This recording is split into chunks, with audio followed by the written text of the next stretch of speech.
नमस्कार, मैं हूं दीपक चौरसिया। टुनाइट विद दीपक चौरसिया में आपका स्वागत है। आज से आपको इंडिया न्यूज एक नए रंग और एक नए रूप और एक नए कलेवर के साथ, एक नई धार और एक नई रफ्तार के साथ मिलेगा, क्योंकि हमारा आपसे वादा है कि खबरों को सबसे सटीक, सबसे तेज, सबसे तीखा और सबसे धारदार आप तक पहुंचाए।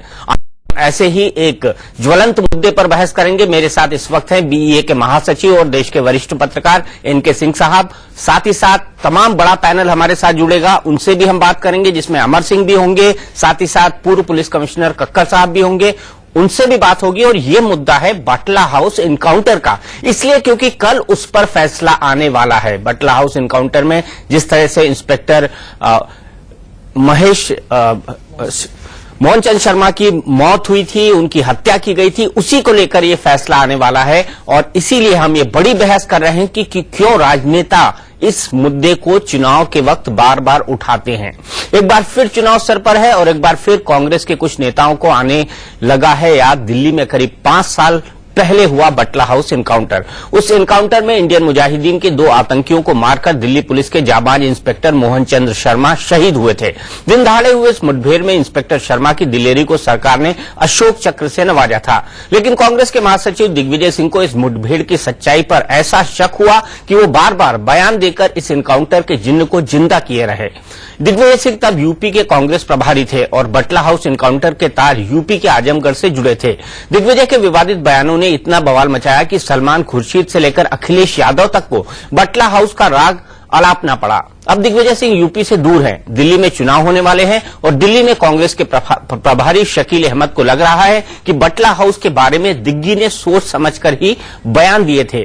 गुरुवार को बटला हाउस के एक आरोपी शहजाद के बारे में ट्रायल कोर्ट का फैसला आने वाला है। ऐसे में बड़ी बहस का मुद्दा है कि बटला हाउस को क्या फिर मुद्दा बनाएगी कांग्रेस और क्या वाकई बटला हाउस इनकाउंटर फर्जी था।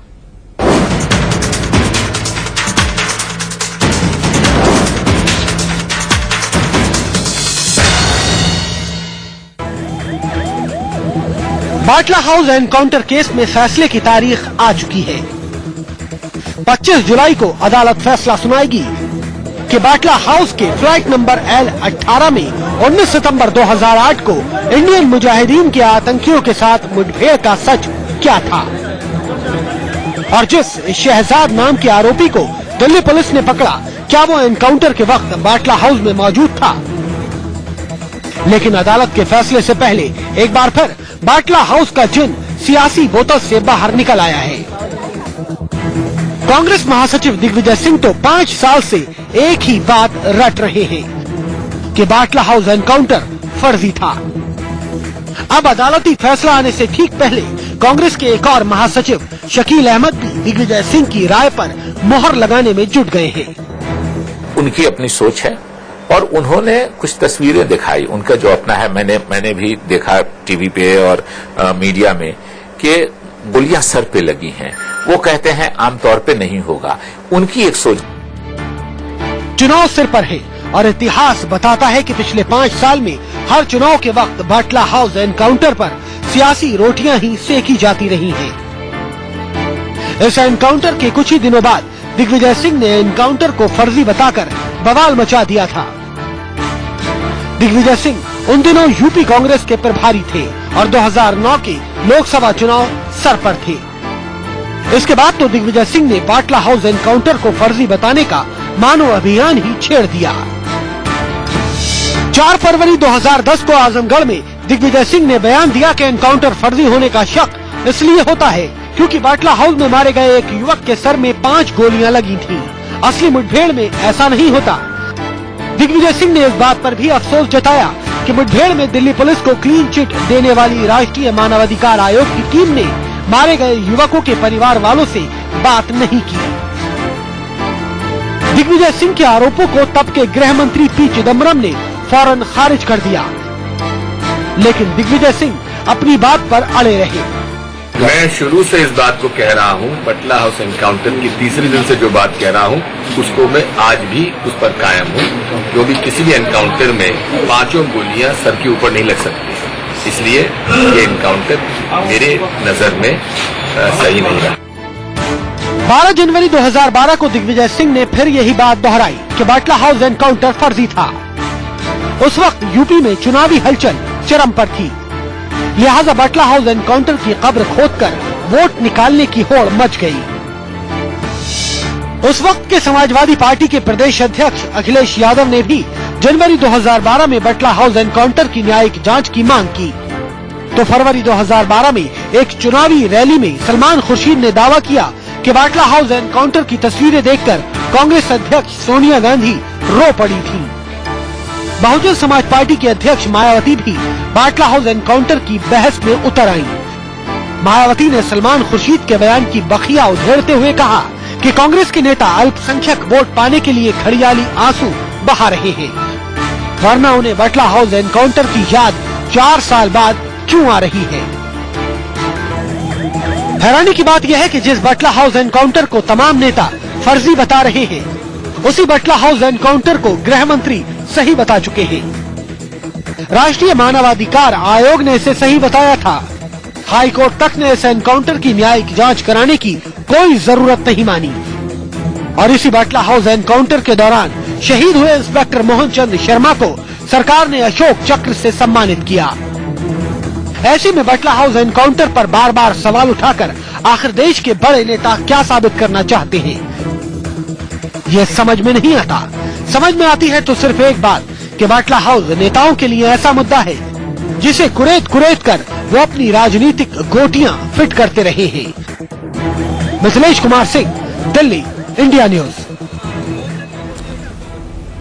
तो कल फैसला आना है बटला हाउस इनकाउंटर पर और सबसे बड़ा सवाल ये उठता है कि क्या ये इनकाउंटर फर्जी था, क्योंकि देश के तमाम राजनीतिक दल ऐसा दावा करते रहे हैं और सबसे पहले ये दावा अगर किसी ने किया था तो वो दिग्विजय सिंह थे और उनसे पहले अगर किसी ने किया था तो तब के समाजवादी पार्टी के महासचिव अमर सिंह जी। अमर सिंह जी इस वक्त हमारे साथ जुड़े हुए हैं, इनके सिंह जी वरिष्ठ पत्रकार हमारे साथ जुड़े हुए हैं, दिल्ली के पूर्व पुलिस कमिश्नर टीआर कक्कर साहब हमारे साथ जुड़े हुए हैं और साथ ही शकीलुल जमा अंसारी जो कि कांग्रेस के नेता हैं वो भी हमारे साथ जुड़े हुए हैं। अमर सिंह जी, सबसे पहला और सबसे सीधा सवाल, क्या आप अब भी मानते हैं कि बटला हाउस इनकाउंटर फर्जी था?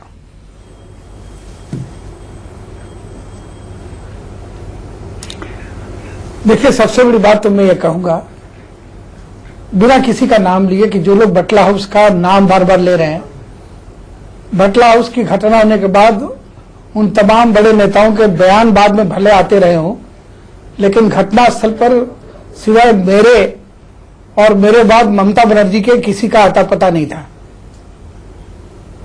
और मैं भी वहां राजनीति करने नहीं गया था। उस समय कोई चुनावी माहौल नहीं था, बल्कि मुंबई के ताज पर और ओबेरॉय पर आतंकवादी हमलों के बाद देश का हिंदुस्तानी मुसलमान डरा हुआ था और सहमा हुआ था।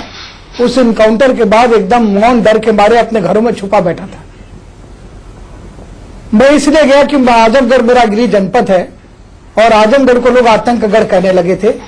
आजमगढ़ के बच्चों को कोई भी हॉस्टल में जगह देने के लिए तैयार नहीं था। इस स्थिति परिस्थिति से व्यथित होकर मैं आजमगढ़ के लोगों के कहने पर वहां पर गया था और जो मायावती जी बटला हाउस के प्रकरण पर बहुत बढ़ चढ़ के बोल रही हैं, बटला हाउस के प्रकरण में दिल्ली पुलिस के साथ उत्तर प्रदेश की मायावती सरकार की एसआईटी भी शामिल थी और बटला हाउस घटना में जो लोग कथित रूप से संलिप्त थे उनके परिवार के लोग आजमगढ़ के अजमतगढ़ में रहने वाले थे। मायावती जी की प्रशासन की तत्कालीन पुलिस के लोगों ने अजमतगढ़ के बुरका नशीनों को बड़ी बेहयाई के साथ बेइज्जत करने का काम भी किया था। तो मेरा नजरिया यह है कि बटला हाउस का इनकाउंटर अगर चिदम्बरम साहब कहते हैं कि बहुत जेन्युइन है, बहुत सही है, और मोहन चंद शर्मा की शहादत तो बिल्कुल मैं सही मानता हूं। उनकी शहादत चाहे किसी षड्यंत्र से हुई या उनकी शहादत किसी आतंकवादी की गोली से हुई, लेकिन उनकी शहादत तो हुई और उनकी शहादत को बेइज्जत करना न हिंदू का काम है न मुसलमान का काम है। मैं नरेंद्र मोदी तो हूं नहीं कि मैं कहूं कि मैं हिंदू राष्ट्रवादी हूं, मैं तो कहूंगा कि मैं भारतीय राष्ट्रवादी हूं और भारतीय राष्ट्रवादी के लिए हिंदू मुसलमान सिख ईसाई सब बराबर है। और मैं आजमगढ़ का आजमी हूं, सिर्फ कैफी आजमी और समाना आजमी नहीं है, मैं भी अमर सिंह आजमी हूं। और आजमगढ़ के बच्चों के ऊपर एक जुल्म सितम और तासुब हुआ था, उनके सर पर सीधे सीधे गोलियां मारी गई थी 12 साल का एक मासूम बच्चा भी मारा गया था। उसकी आहों और चीखों ने मुझे वहां जाने के लिए मजबूर किया, क्योंकि रमजान के मुकद्दस महीने में जामिया के सामने 12 साल के एक मासूम बच्चे के खोपड़ी पर अगर गोली उतार दी जाए और लोग कहें कि यह इनकाउंटर सही है, मैं इस इनकाउंटर को गलत आज भी नहीं कह रहा हूं, न सही कह रहा हूं। मैं सिर्फ ये कह रहा हूं कि हिंदुस्तान का मुसलमान अगर उसके मन में सुबह है कि इनकाउंटर गलत है, तो मैंने सिर्फ ये कहा था इसकी जांच करा दें, इसकी जांच करा दें, ताकि मुसलमान को ये लगे कि वो भेड़ बकरी नहीं है और उसे जब चाहे तब काटा नहीं जा सकता। देश के निजाम और कानून के अंतर्गत उसे भी हिंदुओं के मुकाबले सुविधा प्राप्त है। रमजान के मुकद्दस महीने में जामिया के सामने और इस तरह से 12 साल के आजमगढ़ के एक मासूम बच्चे को आतंकगढ़ का निवासी कहकर गोली से ढेर कर देना, मेरी सिर्फ इतनी कहने की बात थी कि इसकी जांच हो जाए और जांच में अगर ये पाया जाए कि फर्जी मुठभेड़ नहीं है, यह असली मुठभेड़ है, तो उसको मान लेंगे। और अगर अदालत कहती है कि यह असली मुठभेड़ है, तो मैं नहीं समझता कि हिंदुस्तान का मुसलमान भी कोई सवाल उठाएगा। लेकिन अगर आप जांच भी करने से गुरेज करेंगे, तो डरे हुए मुसलमान को, गुस्से में उबले हुए मुसलमान को और भी ज्यादा नाराज करने का काम करेंगे।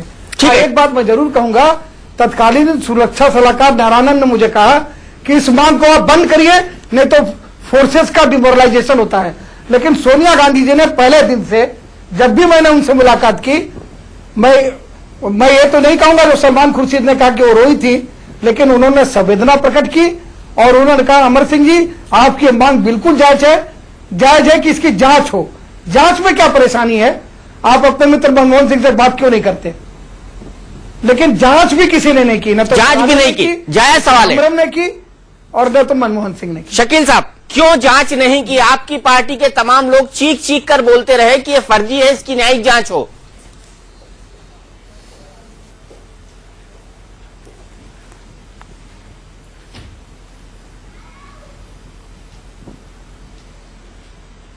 लगता है शकील साहब से तकनीकी दिक्कत के चलते हमारा संपर्क नहीं हो पा रहा है। एनके सिंह सर, क्या आपको लगता है कि वाकई ये फर्जी था और वाकई हालात उस तरह के थे जिस तरह के अमर सिंह जी कह रहे हैं? नहीं, दो चीजें हैं इसमें। आप याद करिए कि जब अमेरिका में ये हुआ तो होम सिक्योरिटी रूल बना और अमेरिकन फेडरल स्ट्रक्चर बहुत स्ट्रांग है, वहां पे स्टेट्स की पावर बहुत ज्यादा है, अगाध है। भारत उसके मुकाबले कुछ नहीं है, लेकिन एक भी स्टेट ने चू नहीं कसा और वहां पे वो फेडरल होमलैंड सिक्योरिटी एक्ट आ गया। आज यहां पे क्यों पॉलिटिकल क्लास एक जो नॉर्मल चीजें हैं उसमें इन्वॉल्व होता है, ये तो समाज से आना चाहिए था। अगर देश के मुसलमान अचानक खड़े हो जाते तो समझ में आता है, पॉलिटिकल क्लास खड़ा होता है और इस कॉज को स्पाउस करता है। एक तो सबसे बड़ी गलती यह है कि पॉलिटिकल क्लास के लिए बहुत सारी चीजें करने के लिए। अब जरा अमर सिंह जी का ये देखिए स्टेटमेंट, ये इसमें लॉजिकल फैलेसी है, जो कि अमर सिंह जी अदरवाइज बहुत लॉजिकल होते हैं। उन्होंने कहा है कि रमजान के मुकद्दस महीने में, अब आप बताइए क्या रमजान का मुकद्दस महीना ना हो तो यह किया जा सकता है? इसकी जरूरत ही नहीं है ये सेंटेंस कहने की कि रमजान के मुकद्दस महीने में ये किया, जैसे कि इसके बाद करता तो जस्टिफाइड था। तो अगर रमजान में करके जस्टिफाई नहीं हो सकता तो कभी भी जस्टिफाई नहीं है। दूसरा, ये जामिया के सामने किया, 12 साल के बच्चे को गोली उतार दी। ये जो चीजें होती है ना, ये लॉजिक को आपको परवर्ट करती हैं। इसकी जगह आप प्लेन कहें तो कोई दिक्कत नहीं है। दूसरा ये है कि ये पूरा का पूरा जो प्रोसेस पॉलिटिकल है, इनके लिए इशू दूसरा था। यहां ये इशू समाज से निकलना चाहिए था कि भाई वहां के लोग कहें कि नहीं ये कैसे हुआ है, और तब पॉलिटिकल पार्टी अगर आती है तो समझ में आता है। यहां पे स्पाउस ही किया पॉलिटिकल पार्टी ने, एक तो ये गलती थी।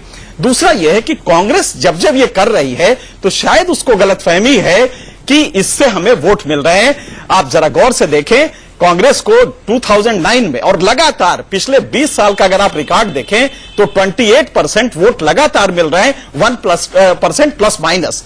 इसलिए कांग्रेस को एक्सेसिव मुस्लिम वोटिंग के लिए इस तरह के इशू उठाने की कतई जरूरत नहीं है, बल्कि वो विकास पे रहे, ये ज्यादा अच्छा है। मेरे ख्याल से नुकसान हो ये रहा तो आप कांग्रेस को सलाह दे रहे हैं, लेकिन मूल प्रश्न क्या आपको लगता है बटला हाउस इनकाउंटर फर्जी था? नहीं, बिल्कुल नहीं। मैं स्ट्रेट कह रहा हूं कि जिसमें एक इंस्पेक्टर मारा, इनकाउंटर के जो फंडामेंटल्स है, मैंने क्राइम काफी दिन किया है, क्राइम रिपोर्टिंग, मैं ये कह सकता हूं कि अगर फंडामेंटल जैसे 5 गोली उतार, जब आप फ्री फॉर ऑल होता है, जब इस तरह की गोलियां चलती हैं तो हो सकता है एक आदमी को 5 लगे, सिर में लगे, 2 आदमियों को पैर में लगे। तो ये इस तरह का जब स्ट्रे इनकाउंटर होते हैं तो उसमें अच्छा फिर आपका एक इंस्पेक्टर मरा है, बिल्कुल सही है कि अगर इंस्पेक्टर मरा है, इनकाउंटर का पहला होता है कि साहब पुलिस वाले को तो खरोच भी नहीं आई और बाकी 3 आदमी मर गए, वो फेक इनकाउंटर्स माने जाते हैं। इस केस में इनकाउंटर मुझे नहीं लगता है कि कहीं से भी फेक था, लेकिन फिर भी ये जुडिशियल प्रोसेस के जेरे नजर है और मेरे ख्याल से जी जुडिशियल प्रोसेस अपना देखेगा। और आज जहां तक इंक्वायरी नहीं कराई, हाईकोर्ट तुमसे मना किया, इंक्वायरी के लिए कभी भी ये नहीं होता है। अच्छा आप चले जाए, आप सीधे कोर्ट में चले जाए, साहब इनकी इंक्वायरी करा लीजिए।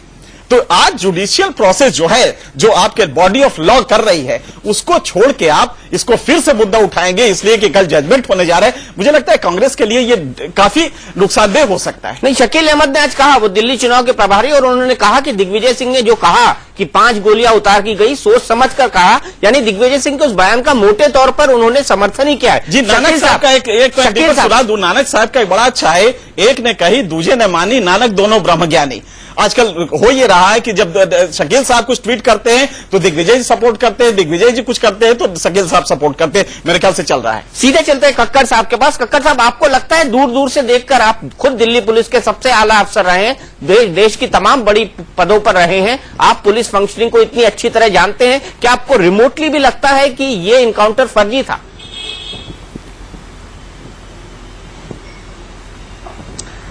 अगर इसका मैं सीधा जवाब दूं तो ये एनकाउंटर बिल्कुल सही था, फर्जी नहीं था। हमारे राजनेताओं ने इसको फर्जी बना दिया अपनी कुछ रोटियां सेकने के लिए। और अभी भी मैं सुन रहा था कि रमजान के महीने में ये हुआ या हुआ, क्या रमजान के महीने में कहाँ लिखा हुआ है कि हम अगर कुछ हो जाता है और पुलिस बिल्कुल एक्शन नहीं लेगी? पुलिस ने जो एक्शन लिया वो सही लिया ना। प्रश्न ये उठता है, अभी एक सज्जन कह रहे थे कि अमेरिका में होम सिक्योरिटी रूल बना है, स्टेट्स को पावर मिली है, हमारे यहाँ ऐसा नहीं है। लेकिन कभी आपने देखा है कि जब भी कभी ऐसी घटनाएं हुई हैं, किसी भी पॉलिटिकल पार्टी ने उसमें पॉजिटिव रोल प्ले किया करने की कोशिश की या नुक्ताचीनी करने की कोशिश की? हाँ, सब ने बड़ा पॉजिटिव रोल प्ले किया है। और उनके लिए, उनके सामने केवल एक ही चीज होती है कि देश के हित में है या नहीं है। यहां पर देश तो पीछे रह जाता है। पॉलिटिकल पार्टीज, पॉलिटिकल जो सियासी लोग हैं वो सामने आ जाते हैं, वो अपनी रोटियां सेकने शुरू कर देते हैं और पुलिस का और एजेंसीज का मनोबल गिराना शुरू कर देते हैं। इससे किसी को फायदा नहीं, नुकसान केवल देश को है। मुझे ऐसा लगता है कि जो आजकल हो रहा है और जिस तरह पॉलिटिकल पार्टीज इसमें शामिल होती हैं, ऐसा लगता है कि हमारी सिक्योरिटी एजेंसीज, इंटेलिजेंस ब्यूरो हो गई, बाकी स्टेट की एजेंसीज हो गई, कहीं वो काम करना बंद ना कर दें। क्योंकि हर चीज में अगर हमने उनकी नुक्ताचीनी करनी है, हर चीज में हमने ये सोचना है कि जो भी वो कर रहे हैं वो किसी मकसद से कर रहे हैं, तो बड़ा नुकसान होगा। मैं तो केवल इन लोगों से यही कह सकता हूं कि देश के हित में सोचिए, अपनी रोटियां मत सेकिए, आपको कोई एक्स्ट्रा वोट्स मिलने वाली नहीं है। ना ही ये मेरा कंसर्न है एज पुलिसमैन आपको एक्स्ट्रा वोट दिलवाऊं या आपको कम वोट दिलवाऊं। कक्कड़ साहब, आईबी ने ऑलरेडी काम करना बंद कर दिया है। चलिए, वो दूसरी बहस का मुद्दा है कि आईबी और सीबीआई के बीच में क्यों ठनी हुई है। लेकिन शकील साहब, मैं आपको बता रहा हूं, कक्कड़ साहब मैं आपके पास लौटता हूं।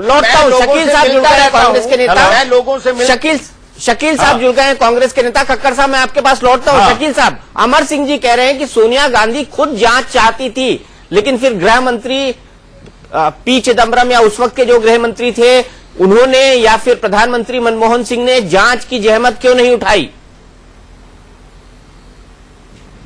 देखिए, सबसे बड़ी बात यह है कि यहां जो हमारी सिस्टम है, पॉलिटिकल पार्टी अपना एक व्यू रखती है, पॉलिटिकल पार्टी, और सरकार अपनी काम करती है देश हित के लिए, देश को चलाने के लिए गवर्नमेंट का काम होता है अपना।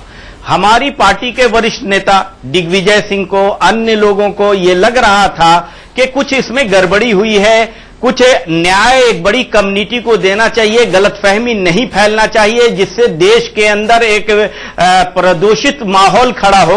इसलिए उन्होंने कहा था कि ये जांच होनी चाहिए और जांच के लिए प्रधानमंत्री से भी डेलीगेशन मिला था, कई लोग मिले थे कांग्रेस पार्टी के। प्रधानमंत्री ने आश्वासन दिया था, फिर होम मिनिस्टर और प्रधानमंत्री का अपना स्टैंड आया, वो ठीक है। कि वो जांच नहीं करा रहे हैं और सारी प्रक्रिया अब कोर्ट के अंदर चल रही है। प्रश्न ये उठता है कि कई जगह ऐसी इनकाउंटर हुई है जो गड़बड़ हुई है, गलत हुई है, जो बाद में कोर्ट में भी सिद्ध हो रही है, और कई जगह गलत गिरफ्तारियां और गलत हुई हैं वो कोर्ट में भी माफ किए जा रहे हैं। इसलिए कई मौकों पर यह क्वेश्चन मार्क लगता है। और जहां तक हमारे कक्कर साहब ने अभी कहा था कि पुलिस एजेंसी को इस तरह से नहीं गिराना चाहिए, मनोबल को, यही स्टैंड लिया गया था उस वक्त के गिरना नहीं चाहिए। लेकिन पुलिस एजेंसीज और जो हमारे जांच एजेंसियां हैं अगर गलत काम करें तो ये कहे कि उनके हम मनोबल नहीं गिराएंगे, उनकी बात पर कंट्रोल नहीं किया जा सकता। लेकिन शकील साहब, या तो दिग्विजय सिंह गलत है या चिदंबरम गलत है, आप ये बता दीजिए दोनों में से गलत कौन है? दिग्विजय सिंह कहते हैं कि जांच होनी चाहिए, बटला हाउस इनकाउंटर फर्जी था। सलमान खुर्शीद कहते हैं कि सोनिया जी रो पड़ी जब उन्होंने बटला हाउस इनकाउंटर के बारे में बोला। दूसरी तरफ गृह मंत्री कहते हैं कि it was a genuine encounter, ये फर्जी इनकाउंटर नहीं था, ये 100% एक इनकाउंटर था। सच कौन बोल रहा है? ये तो कंफ्यूज कर रहे हैं आप जनता को। नहीं, सच की बात यह है कि सरकार ने एक फैसला किया, होम मिनिस्टर जो बता रहे हैं, पार्टी का यह व्यू था कि इस मामले में अगर कोई कंफ्यूजन है तो पार्टी की बात सरकार नहीं मानती है। अब चूंकि अब तो डिसीजन पार्टी की बात सरकार नहीं मानती है। अब चूंकि कई मामलों में सरकार ये कहे कि आप मुसलमानों के नजदीक हो गए और गवर्नमेंट अपना काम करती रही, लग रहा है। अमर सिंह जी, शकील साहब के स्तर से सहमत हैं आप? मुसलमानों को इससे मत जोड़िए, इससे जोड़ना ही नहीं चाहिए मुसलमानों से, और वोट से इसको जोड़ना नहीं चाहिए। किससे जोड़े? दिग्विजय सिंह किसके लिए बोल रहे थे? शकील साहब, आपको भी पता है, मुझे भी पता है, जनता को भी पता है कि दिग्विजय सिंह किसके लिए बोल रहे थे। अमर सिंह जी, आप इस स्तर से सहमत है कांग्रेस के? दीपक जी, पहले तो मैं बड़े आदर के साथ कक्कड़ साहब और हमारे मित्र एनके सिंह जी की बात से के बारे में ये कहना चाहूंगा कि उन्होंने जो रमजान के मुकद्दस महीने का इस्तेमाल करने पर जो उन्होंने कहा कि ये पॉलिटिकल परवर्टनेस है, मैं इसके लिए उनसे बहुत दिल से क्षमा मांगता हूं, क्योंकि अभी भी रमजान चल रहा है और उस समय भी रमजान था, इसलिए मेरे मुंह से बदसख्ता रमजान के मुकद्दस महीने का जिक्र निकल गया। और मैं ये नहीं कहता कि रमजान में मुसलमानों को अपराध और हत्या करने की और आतंकवाद की छूट है। रमजान के महीने में तो मुसलमान के हलक से पानी भी नहीं जाता, वो रोजे से रहता है। तो इसलिए, लेकिन फिर भी अगर वो मानते हैं कि नरेंद्र मोदी ये कह सकते हैं कि मैं हिंदू नेशनलिस्ट हूं और वो परवर्टनेस नहीं है हिंदू वोटों के लिए, और मैं अगर रमजान का जिक्र कर दूं और मैं कहूं कि मैं भारतीय राष्ट्रवादी हूं, तो मैं परवर्ट हूं, तो मैं 100 बार इस तरह के परवर्टनेस को स्वीकार करूंगा। मैं तो नहीं कहूंगा कि मैं हिंदू राष्ट्रवादी हूं, मैं ईसाई राष्ट्रवादी हूं, मैं तो कहूंगा कि मैं भारतीय राष्ट्रवादी हूं। और अगर ये पॉलिटिकल परवर्सन है तो ये पॉलिटिकल परवर्सन मुझे स्वीकार है। Logical परवर्सन, Amar Singh ji, logical परवर्सन। और ये कह देना चाहता हूं आपको कि मैं, ठीक है, चलिए जो भी है, मैं क्षमा चाहता हूं आपको अगर आपकी भावनाओं को कष्ट हुआ, लेकिन मैं pervert, I am proud to be a logical pervert और पॉलिटिकल परवर्ट, बट मैं कभी भी नरेंद्र मोदी की तरह ये नहीं कहूंगा कि मैं हिंदू राष्ट्रवादी हूं, मैं कहूंगा कि मैं भारतीय राष्ट्रवादी हूं। ये मैं ये स्पष्ट कर दूं। और मैं ये नहीं कहता हूं कि मोहन चंद शर्मा की शहादत गलत है, मैं नहीं कहता हूं कि इनकाउंटर फर्जी है। मुसलमानों के भी एक बड़े वर्ग ने इस इनकाउंटर को फर्जी नहीं कहा है। उन्होंने कहा कि लोगों के मन में जो शुबा है उसको दूर करने के लिए एक जांच करवा दो, और अगर जांच में यह आ जाए कि इनकाउंटर सही है तो मान लेंगे। तो इस जांच की मांग को यह कहना कि मुसलमान की बात है, हिंदू की बात है, ये एक 12 साल के मासूम बच्चे के मौत की बात है। जिस तरह से मोहन चंद शर्मा की शहादत सच है, क्योंकि उस शहादत में उनकी जान गई। और आज सवाल यह कि सोनिया गांधी जी की हर बात सरकार मानती है, मैं इस बात का साक्षी हूं। मैंने बहुत वरिष्ठ स्तर पर काम किया है कि सोनिया गांधी जी की कई बार पार्टी अध्यक्ष होने के बावजूद सरकार नहीं मानती। और मुझे खुद, मैं राष्ट्रीय एकता परिषद का सदस्य था, वहां मैंने ये आवाज उठाई नरेंद्र मोदी के सामने बटला हाउस की, वहां पर ये बात नहीं मानी गई। सोनिया जी ने ये बात हमारे साथ बातचीत में माना कि जांच की बात में कोई गुरेज नहीं होना चाहिए। मुझे स्वयं प्रधानमंत्री ने कहा, और मुझे स्वयं राष्ट्रीय सुरक्षा सलाहकार, जो आज भी ईश्वर उनको सतायु करे, नारायण साहब बंगाल के राज्यपाल है, उन्होंने कहा कि अपनी आवाज बंद करिए, आवाज बुलंद, ये बटला हाउस की बात बंद करिए। इससे सुरक्षा बलों का मनोबल गिरता है। तो कक्कड़ साहब की जो बात है, उस बात की पूरी लाज मनमोहन सिंह जी ने और चिदम्बरम ने और राष्ट्रीय सुरक्षा सलाहकार नारायणन जी ने रखी, इसका मैं साक्षी हूं। और लेकिन मैं आज भी कहता हूं कि अगर दूध उबल रहा है और अगर उबलता हुआ मुसलमानों का गुस्सा भगोने में कढ़ाई में उबलते हुए दूध की तरह है, अगर वो जांच की सबनमी बूंदों से सिस्टम की कढ़ाई में रुक सकता है तो उसमें क्या अर्थ थी।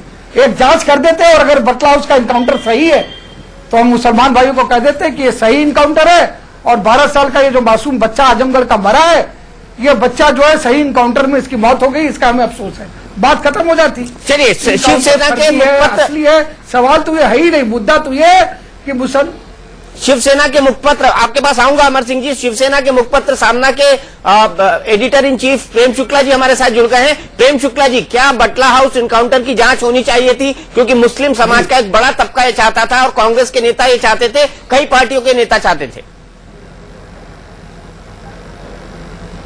देखिए, इस देश में आतंकवाद का जिस तरह से मजहबीकरण किया गया और बाद में उस मजहबीकरण का राजनीतिकरण किया, वो अत्यंत दुर्भाग्यपूर्ण है। आप कल्पना कर सकते हैं, कोई पूछेगा कि पाकिस्तान में ओसामा बिन लादेन का जो एनकाउंटर हुआ वो फर्जी था कि असली था? जिस तरह से ओसामा बिन लादेन मारा गया कराची में, एबोटाबाद में, ठीक उसी तरह से बटला हाउस का एनकाउंटर है। आतंकवादी कहीं पर है, सुरक्षा बलों को उसका समाचार मिला, सुरक्षा बलों ने ऑपरेशन किया, उसमें मोहन शर्मा की शहादत हुई।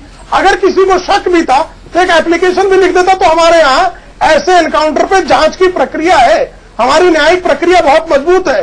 लेकिन विपक्ष में समाजवादी पार्टी ने इसका जिस तरह से राजनीतिक दोहन करने का प्रयास आदरणीय अमर सिंह जी के नेतृत्व में किया, कालांतर में वही कार्य आदरणीय दिग्विजय सिंह जी के नेतृत्व में कांग्रेस ने किया।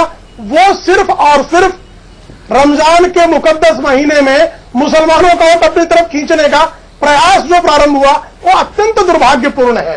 किसी दिवाली के दिन, रामनवमी के दिन अगर कोई हिंदू आतंकवाद करने जा रहा हो तो उसको मारने पर किसी को कोई संकोच नहीं होना चाहिए कि आज रामनवमी का दिन है, ये चोरी डाका से आतंकवाद की किसी घटना में शामिल होने जा रहा है, तो रामनवमी है छोड़ दो, उस दिन जरूर मार दो उसको कि रामनवमी के दिन भी ऐसी हरकत कर रहा है।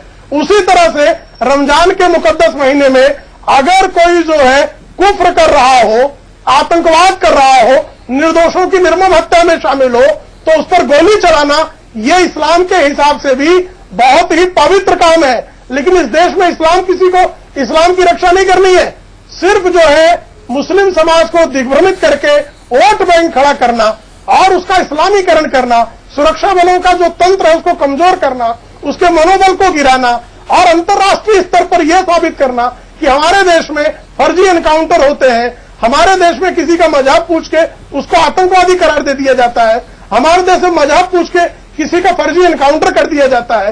ये पूरे दुनिया के सामने हम जो दृश्य उपस्थित कर रहे हैं वो बहुत ही हम बनाना रिपब्लिक साबित हो रहे हैं। ये बहुत खतरनाक है। इससे अधिक इस पर जो है चिंतन करने की आवश्यकता नहीं है। सीधी सटीक सी बात है ये कि हमको इस पर राजनीति नहीं करनी चाहिए थी। किसी को शक स्वभाव ही था तो एक सिंपल एप्लीकेशन पर हमारे यहां उस एनकाउंटर की जांच हो जाती। हमारी प्रक्रिया है और होती है इस तरह की जांच। ठीक है प्रेम शुक्ला जी, आपने अपना पॉइंट रख दिया। अमर सिंह जी से जवाब चाहूंगा क्योंकि अमर सिंह जी पर ही पूरा निशाना था। अमर सिंह जी, आपने इस मुद्दे के राजनीतिकरण करने का काम किया है और उनका कहना है कि हिंदू भी अगर रामनवमी के दिन कुछ गड़बड़ करता है तो उसको भी जाके गोली मार देनी चाहिए अगर आतंकवाद जैसी कोई काम करता है तो। मैं इनको बधाई देता हूं कि कम से कम उन्होंने ये तो बताया कि बटला हाउस के कांड की असली आवाज अगर किसी ने उठाया तो मैंने उठाया, इसके लिए मैं उन्हें धन्यवाद देता हूं। और लोगों ने तो मेरा जिक्र करना भी उचित नहीं समझा, सबने इसको हाईजैक करने की कोशिश की। और दूसरी बात, ये शिवसेना के लोग बड़े सदासता वाले हैं। मुंबई में जब बम विस्फोट कांड हुआ तो सुनील दत्त साहब कांग्रेस के सांसद थे और बाद में कांग्रेस के केंद्रीय मंत्री, लेकिन अभी भी प्रिया दत्त कांग्रेस की राष्ट्रीय सचिव है, लेकिन संजय दत्त जी को रिहाई नहीं मिली। लेकिन बाला साहब ठाकरे ने संजय दत्त जी को रिहाई दी और इस तरह से उन्होंने नरगिस के बेटे को रिहाई देकर के बताया कि वो कितने बड़े सदासता के जाजोलमान प्रतीक हैं। इसलिए उनकी बात से उलझने की तो मेरी हिम्मत भी नहीं है। लेकिन मेरा तो इतना कहना है शिवसेना के अपने आदरणीय और प्रिय व्यक्ति को, और नेता को कि हे प्रीवर, आप इस तरह से जो आप कह रहे हैं कि एक अर्जी लिखने पर जांच हो जाती है, मैं आपकी बात से बिल्कुल सहमत हूं। हमने अर्जी भी लिखी, चीखे भी, चिल्लाए भी, लेकिन जांच नहीं हुई। हाय, जांच नहीं हुई। हम बिल्कुल नहीं कह रहे हैं कि यह इनकाउंटर फर्जी है। हम बिल्कुल नहीं कह रहे हैं कि मोहन चंद शर्मा की शहादत नहीं है। हम सिर्फ इतना कह रहे हैं कि हाय, एक 12 साल का हमारे गृह जनपद आजमगढ़ का मासूम बच्चा मरा है। 12 साल का मासूम बच्चा तो आतंकवादी नहीं था। उस बच्चे की मासूम मौत जो रमजान के मुकद्दस महीने में हुई, उस 12 साल के बच्चे की मासूम मौत और हमारे आजमगढ़ के अजमतगढ़ की बुर्का नसीर महिलाओं की इज्जत के साथ मायावती जी के एसआईटी और दिल्ली पुलिस की एसआईटी का खिलवाड़, उसकी एक जांच कर दो। और उस जांच में अगर यह साबित हो जाए ये सब सच है तो उसको मुसलमान मान लेंगे और ठंडे होकर के अपने अपने घर में बैठ जाएंगे। विजय गोयल जी, आपको लगता है कि इस एनकाउंटर की जांच होनी चाहिए थी? देखिए, सबसे बड़ी बात यह है कि इसका जवाब देना है या तो सरकार को और या जवाब देना है कांग्रेस को जी, क्योंकि कांग्रेस के नेता एक बात कह रहे हैं और सरकार एक बात कह रही है, चाहे वो पी चिदम्बरम जी हो, दिग्विजय सिंह जी हो या सोनिया जी रोई हो। इसमें सीधी सी बात यह, ह्यूमन राइट कमीशन के पास ये केस गया था, उनकी एक रिपोर्ट आ गई। सरकार ने जो पुलिसकर्मी मरे उनको अशोक चक्र दिया, 7 वीरता पुरस्कार उनको मिले थे। अब सेशन जज के पास ये केस है जिसकी जजमेंट कल आ जाएगी। तो इसमें हमने क्या कहना है? इसके अंदर हमने तो कुछ नहीं कहना, किंतु जो नेता राजनीतिक कारणों से स्टेटमेंट्स दे रहे हैं उनको स्टेटमेंट नहीं देना चाहिए जी। जो लोग इसमें मुस्लिम्स की भलाई देखते हैं, मैं उनको कहना चाहता हूं वो मुस्लिम्स की अशिक्षा को दूर करें, उनके अंदर एजुकेशन लाएं, उनकी गरीबी को दूर करें। मैं तो चांदनी चौक से 2-2 बार एमपी रहा हूं, मैं उनकी भावनाओं को समझता हूं। इस इशू को डिस्प्यूटेबल बनाकर सरकार और कांग्रेस आपस में विरोधाभासी बयान देकर जनता को कंफ्यूज कर रही है और जनता को यही नहीं पता चल रहा कि भाई दिग्विजय ठीक बोल रहे हैं या चिदम्बरम जी ठीक बोल रहे हैं, ह्यूमन राइट कमीशन ठीक बोल रहा है या कल जो सेशन जज बोलेंगे वो ठीक बोल रहा है जी। किंतु कोई भी नेता खड़े होकर कुछ भी बयान देने से ना तो वो देश के हित के अंदर है और ना वो जनता की समझ से के अंदर है जी। इसलिए मुझे इसमें कुछ नहीं कहना, कल सेशन जज जो कहेंगे उनको करना चाहिए जी। पर जो लोग सोचते हैं कि इसमें से वो कुछ अपना भला निकाल लेंगे तो भला निकलने वाला नहीं है, क्योंकि आजकल सब लोग जानते हैं अच्छी तरह कि भी देश में क्या है और कैसे हो रहा है। और आतंकवाद का कोई भी समर्थन नहीं करता जी, चाहे वो आतंकवादी कोई भी हो जी। और इसीलिए मेरा ये कहना यह है, सेशन जज के जजमेंट को आने दीजिए और फिर तय कर लीजिए। तो फिर तय कर लीजिए। लेकिन शकील साहब, सवाल आपके लिए बना हुआ है, सच कौन बोल रहा था? दिग्विजय सिंह जो कह रहे थे 5 गोलियां लगी है, जांच होनी चाहिए, या फिर गृह मंत्री जो कह रहे थे कि ये जेन्युइन इनकाउंटर है? कांग्रेस को स्टैंड को क्लैरिफाई करना चाहिए। नहीं, देखिए, पार्टी का स्टैंड, दिग्विजय सिंह जी का स्टैंड, पार्टी के बहुत सारे नेताओं का स्टैंड इस बुनियाद पर है कि जो वहां पर साइट पर जो लोग गए, जिनको रिपोर्टें मिली, उनके आधार पर लगा कि ये जो इनकाउंटर है इसमें कुछ गड़बड़ी की आशंकाएं हो सकती हैं। शकील साहब, मैं साइट पर गया था, 15 मिनट में पहुंचने वाला पत्रकार था, मुझे तो नहीं लगा था। नहीं, ठीक है, जो अब हो सकता है आपको सही नहीं लगा हो, लेकिन ये थोड़ा ही लगा कि अगर जांच हो जाती तो यही रिपोर्ट आता कि इनकाउंटर फर्जी है। ऐसा तो नहीं था। जांच होती भी तो और सही बातें आ जाती सामने, तो ये एक डिमांड था सरकार से। अब सरकार ने अपना उचित कारणों से उसको नहीं माना। अब तो पूरा तरीके से कोर्ट का प्रक्रिया गुजर चुका है, गवाहियां गुजर चुकी हैं। अब तो जजमेंट कल आने वाला, ये इशू बहुत महत्वपूर्ण नहीं है, एक बात। दूसरी बात यह है कि रमजान की चर्चा इसमें बीच में लाने की कोई बहुत जरूरत नहीं है। अगर कहीं इनकाउंटर होता है, कहीं चोरी होती है, डकैती होती है, तो पुलिस का काम है वो अपना काम करे, वो कोई महीने हो। रमजान के महीने में तो ज्यादा आशा की जाती है, उम्मीद की जाती है कि ये गड़बड़ियां होंगी ही नहीं। इसलिए ये रमजान का चर्चा करके ही इसको पॉलिटिकलाइज करने की बेसिक कोई खास वजह नहीं है। दूसरी वजह यह है कि सेकुलरिज्म और ये जो इनकाउंटर से शिकार जो हो रहे हैं लोग, खाली मुसलमान नहीं हो रहे हैं, कई जगह कई दूसरे लोग भी हैं, इस बात की शिकायत करते हैं कई बार इनकाउंटर कहीं भी आता है तो शक के दायरे में होता है, उसकी जांचें हो जाती हैं, रिपोर्टें आ जाती हैं, लोग संतुष्ट हो जाते हैं। बटला हाउस में चूंकि जांच नहीं हो पाई, यही स्टैंड था जो स्टैंड अभी कक्कर साहब ने कहा कि मनोबल पुलिस का गिरेगा, उनके मोहन चंद शर्मा जी की शहादत हुई, ये सब सही है। तो अब सरकार का तो एक जजमेंट हो चुका और काम पूरी हो चुकी है और न्यायिक प्रक्रिया भी पूरी हो चुकी, कल जजमेंट आ जाएगा। हम समझते हैं कि इसमें कुछ नहीं, दूध का दूध पानी का पानी हो जाएगा और मुसलमानों को भी हर वो चीज जो न्याय से सही आती है उसका स्वीकार करते हैं। हिंदुस्तान के मुसलमान हो या जो भी सेकुलर लोग हो इस देश के बसने वाले, कभी उन्होंने न्यायालय के जजमेंट पर उंगली नहीं उठाई है, वो स्वीकार करेंगे। लेकिन मैं शाहबानों का केस याद दिला दूं, कांग्रेस और राजीव गांधी की सरकार ने क्या किया था, आपको भी याद होगा शकील साहब। मैं उस पर नहीं जाना चाहता क्योंकि वरना हम दूसरी बहस में चले जाएंगे। निश्चित रूप बिल्कुल हम दूसरी बहस में चल जाएंगे। इनके सिंह सर को भी याद होगा, अमर सिंह जी को भी याद होगा, राइट्स हैं उन। लेकिन अमर सिंह जी, जो बड़ा सवाल है, सबको आपत्ति है, आपने रमजान के मुकद्दस महीने की बात करी है, सबको इस बात पर आपत्ति है। किस पर? क्या आपने रमजान के महीने से इस एनकाउंटर को जोड़ा है? मैंने तो कहा कि ये हमने तो कहा कि अगर ये लॉजिकल परवर्टनेस है या पॉलिटिकल परवर्टनेस है, अगर किसी को बुरा लगा तो मैं तो हाई हॉर्स पर नहीं बैठा हूं। और मैं आज ये भी रहस्य उद्घाटन कर दूं कि बटला हाउस के एनकाउंटर के बाद वहां मेरा जाना मुलायम सिंह जी को पसंद नहीं आया। उन्होंने मुझे वहां जाने के लिए और अजमतगढ़ जाने के लिए बहुत डांटा और कहा कि आपको जाने की क्या जरूरत थी, आप मुसलमानों की। ये बात मैंने कई बार बताई। मुसलमानों का मनोविज्ञान आप हमसे ज्यादा जानते हैं। और बाद में जब बटला हाउस के क्षेत्र में समाजवादी पार्टी का उम्मीदवार हार गया तो उन्होंने मुझसे कहा कि अमर सिंह जी आपने देख लिया, मुसलमानों ने तो मत नहीं दिया समाजवादी पार्टी।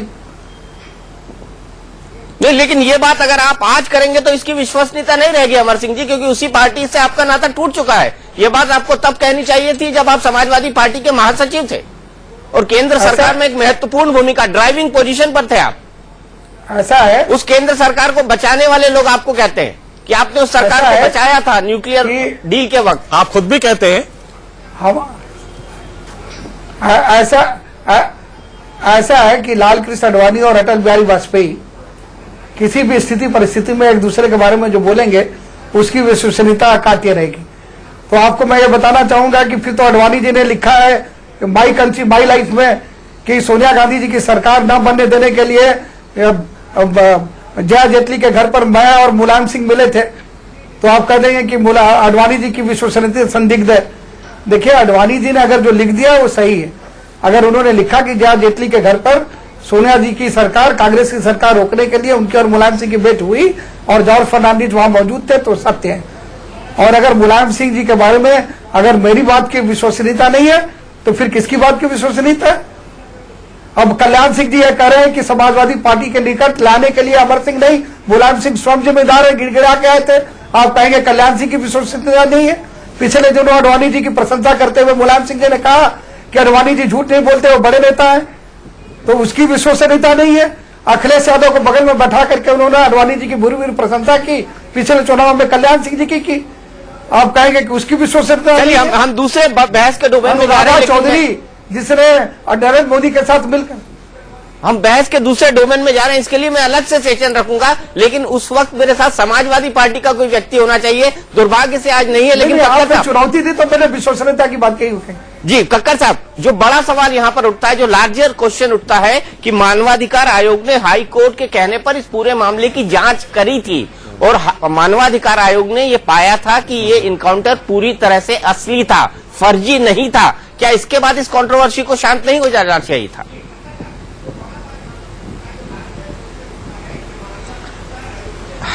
दीपक जी, उस वक्त तो शांत हो जाना चाहिए था। अभी तक तो मुझे समझ नहीं आ रही कि ये डिस्कशन आज बाटला हाउस एनकाउंटर पर है या हम लोगों को पॉलिटिकल भाषण सुना रहे हैं।